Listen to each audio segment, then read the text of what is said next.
საუბარი დავიწყოთ ვანში არსებული ვითარებით. ვანის მუნიციპალიტეტში საკმაოდ მძიმე არის ვითარება. სოფელი ტყელვანი ფაქტობრივად გარესამყაროს არის მოწყვეტილი და ადგილობრივები ახლა დახმარებას ითხოვენ. პირველები ცოტა ხნის წინ ვესაუბრეთ ნაზი ჩახუნაშვილს, რომელიც გვიყვება, რომ მისი ოჯახის 3 წევრი სოფელ ტყელვანში ახლა იმყოფება, მათთან კონტაქტზე ვერ გადის. 3-ვე ოჯახის წევრი განსაკუთრებულ ყურადღებას საჭიროებს და შესაბამისად მისთვის ემოციურად ძალიან რთული არის, რომ მასთან ვერ ახერხებს კონტაქტზე გასვლას.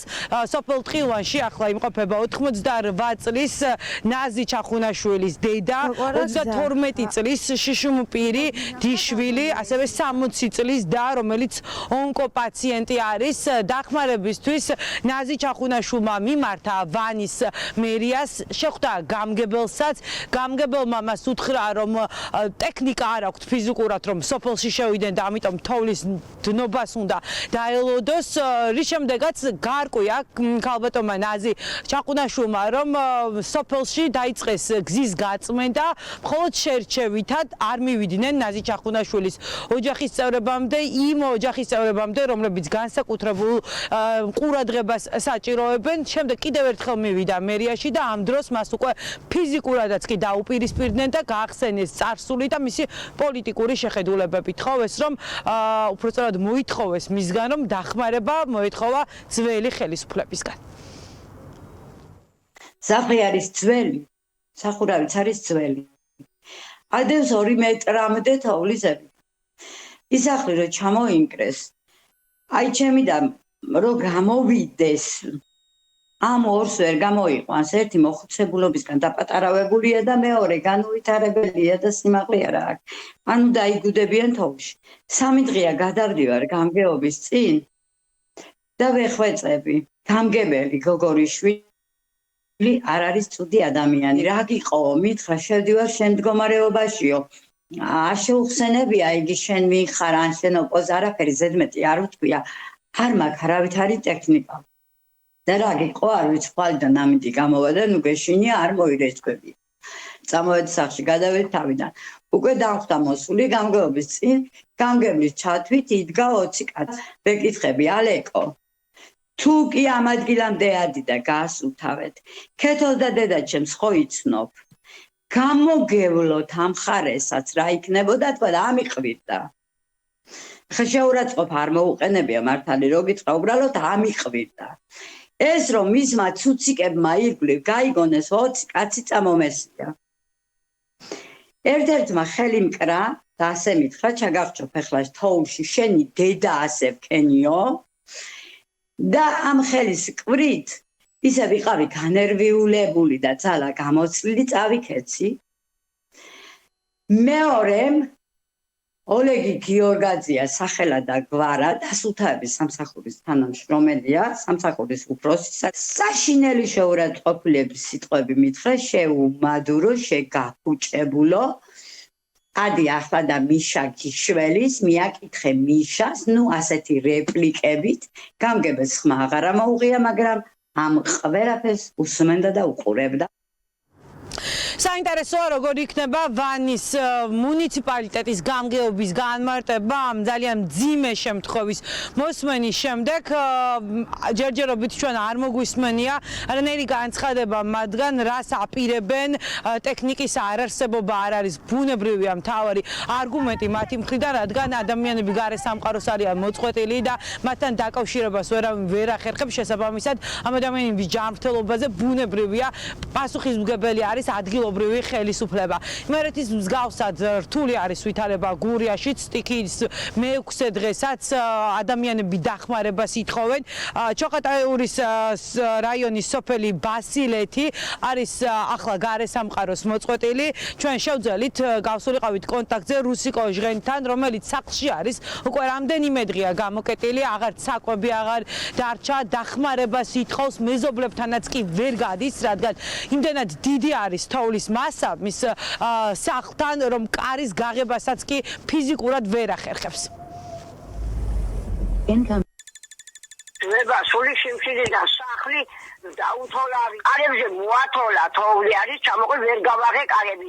ბალკონიდან რომ გადავიდი, ვერა მოვა რა არმად იმდენი ღონე მშიერი 2 დღის აწავადამილებია რა ვიცი და რამდენი მოყვე გაჭირება აღარ ვიცი თემძება სული ასეა აგები და დაღლებით იმყავს ეგანე კეთილშემ დამსაგები დაფევა ჯამთრას 2 დღეს ვასეკავ და 3 დღეს აჭმევ და რაღაცა დღეს ნახევარი ლიმონი შევგამე და ნახევარი სტაფილო გასქია ჯამთრობა მითხარი და ფეხები გაყინული მე ვივა კეშკამდე მე ზომერა ვიცი ეგ წაიღედი რა ქვია ბაზეგანა ჭაგერ მე მივდივარა ლამეტარი გაუსაზრისი აქ არის ლამეტარი გაუსაზრისი სიტუაცია იმაზე მძიმე არის ვიდრე ყველას წარმოუდგენია და ვიდრე გონია ადამიანები ჩარჩენილი არიან სოფლებში რატო ჩამტრევის საშიშროება დგას ყველა სახურავზე და ადამიანები უბრალოდ ამას ვერ ახერხებენ იმიტომ რომ არ აქვთ ის აღჭურვილობა რომელი აღჭურვილობითაც შეიძლება ავიდეს ადამიანი და სახურავი გაათვალოს ქვეშიდან რომ ნახოთ ანუ ხმები ისმის ანუ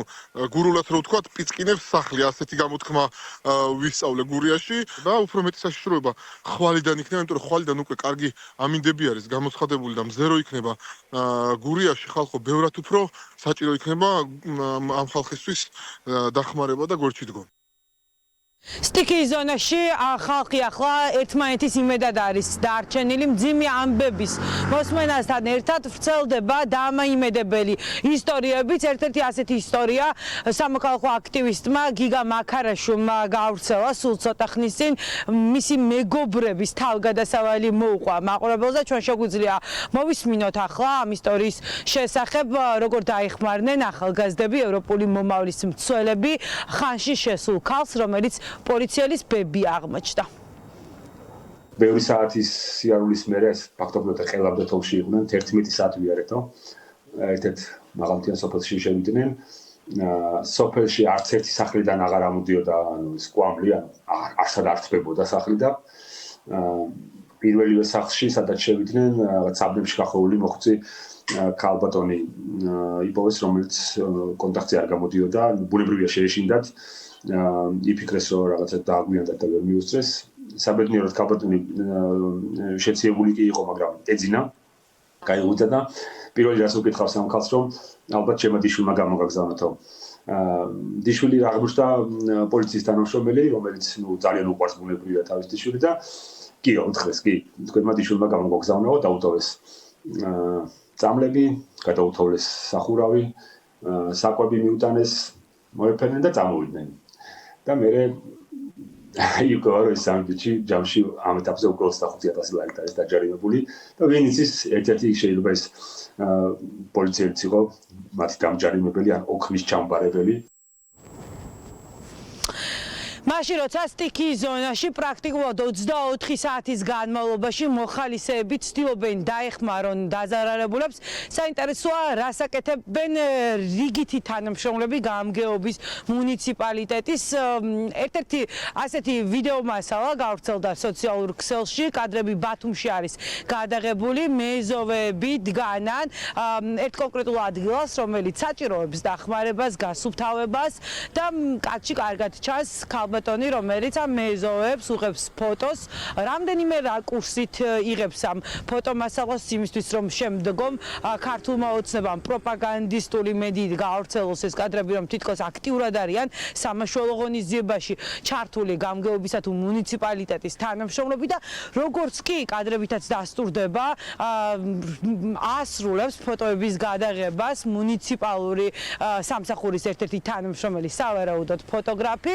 მეზოვეები ტოვებენ მიმდებარე ტერიტორიას და ისინი აღარ აგრძელებენ მუშაობას. ასეთ ცდილობს ქართული ოცნება ალტერნატიული რეალობის შექმნას, რომ თითქოს ყველაფერი მობილიზებული აქვს იმისთვის, რომ სტიქიის ზონაში ყველაფერი ძალიან სწრაფად მოგვარდეს და სამუშაოები შესრულდეს ხარისხიანად.